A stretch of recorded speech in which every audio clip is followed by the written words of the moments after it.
We thought we were coming to a party, and instead it was a race riot. Juanita Mitchell was 7 years old when she moved to Chicago with her mother and sister in July of 1919. She's now 107 and still remembers how the city erupted in violence a century ago. I could hear my uncle saying, "Here they come." And when he said, "Here they come," it meant the white folks were coming down the street. And it was something. The riots were sparked by the stoning and drowning death of Eugene Williams, a black teen swimming in Lake Michigan who drifted toward the unofficial white section of the beach.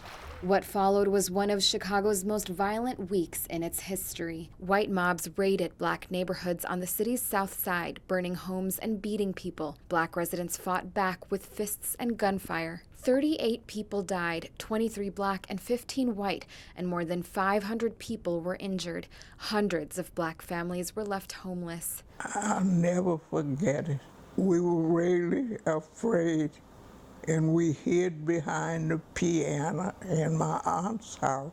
The Chicago riot was one of dozens of riots and confrontations that broke out across the U.S. from late spring to early autumn in 1919. It was known as Red Summer because of the unrelenting racial bloodshed. Tensions had been building amid the shift of Southern blacks to northern cities as they fled life under Jim Crow during World War I and sought better opportunities. To this day, Chicago remains segregated. The north side is overwhelmingly white and Latino, while the city's south and west sides are majority black. It's two cities. When you go to certain places and certain parts of the city, you can feel the segregation.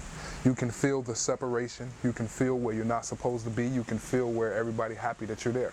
The Newberry Library, an independent research library in Chicago, is putting on a series of public programming throughout the year to educate residents and mark the 100th anniversary of the riot. Acknowledging the past is step one. Until we can get the history right, we're not going to be able to overcome our racial divides. Chicagoans are generally really good about our own history, but unfortunately the 1919 events have, I think, largely escaped people's understanding. Make some noise if you learned something you did not know about our city. Eve L. Ewing is a sociology professor at the University of Chicago and author of 1919, a collection of poems exploring the racist violence Black Americans have endured before, during, and after the death of Eugene Williams. Little Eugene, Gene, sweetest I've seen. His mama told him, them white boys mean.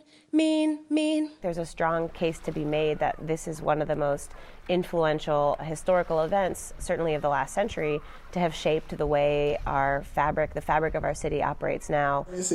Mitchell has seen how the city's changed and stayed the same over the last 100 years. Do you recall that? Yeah. Her daughter says that understanding what took place in the city's past is crucial to moving forward on matters of race today. Noreen Nasser, The Associated Press, Chicago.